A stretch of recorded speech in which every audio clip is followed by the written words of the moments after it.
This is Nicole Brown from Abler HD Canada.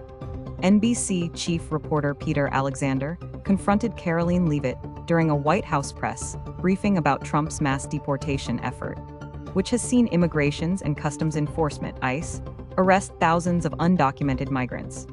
This video now going viral in all social media platforms. Very quickly, just following up on the question on immigration first. President Trump, during the course of the campaign in 2024, said the following about illegal immigration. He said, "They're going back home where they belong, and we start with the criminals. There are many, many criminals." NBC News has learned that ICE arrested 1,179 undocumented immigrants on Sunday, but nearly half of them, 566 of the migrants, appear to have no prior criminal record besides entering the country illegally. Is the president still focused exclusively, which is a civil crime, it's not criminal? It's a federal crime.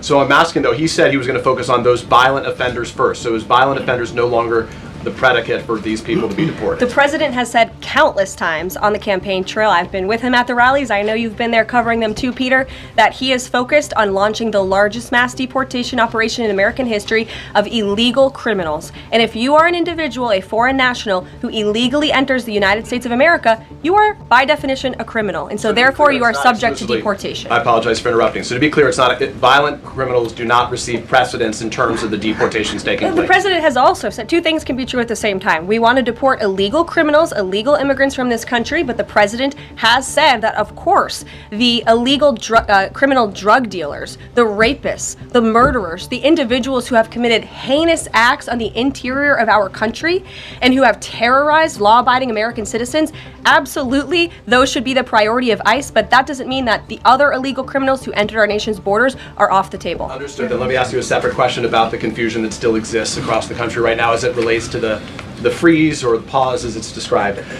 President Trump, of course, ran one of the key policy items was that he was going to lower prices, lower the cost of everything from groceries, as he often said.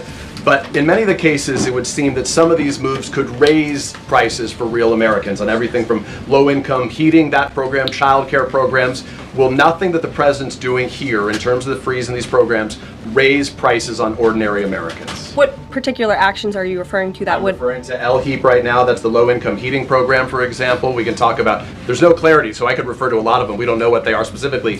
Can you tell us that LHEAP is not one of those affected? So you're asking a hypothetical based on programs that you can't even identify. Well, what I can tell you is that since you guys haven't identified, let's do it together just for Americans at home. Medicaid, is that affected?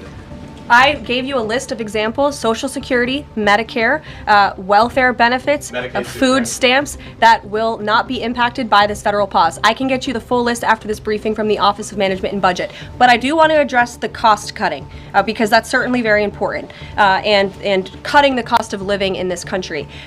President Trump has taken historic action over the past week to do that. He actually signed a memorandum to deliver emergency price relief for American families, which took a number of actions. I can walk you through those. He also repealed many onerous Biden administration regulations. We know over the past 4 years, American households has been essentially taxed $55,000 in regulations from the previous administration. President Trump, with the swipe of his pen, rescinded those, which will ultimately put more money back in the pockets of the American people. So deregulation is a big deal. And then when it comes to energy, I mean, the president signed an executive order to declare a national energy emergency here at home, which is going to make America energy dominant. We know that energy is one of the #1 drivers of inflation. And so that's why the president wants to increase our energy supply to bring down costs for Americans. The Trump energy boom is incoming, and Americans can expect that. Thanks for watching Abler HD Canada. Please like, share, and subscribe. Don't miss your valuable comments. Bye from Nicole Brown.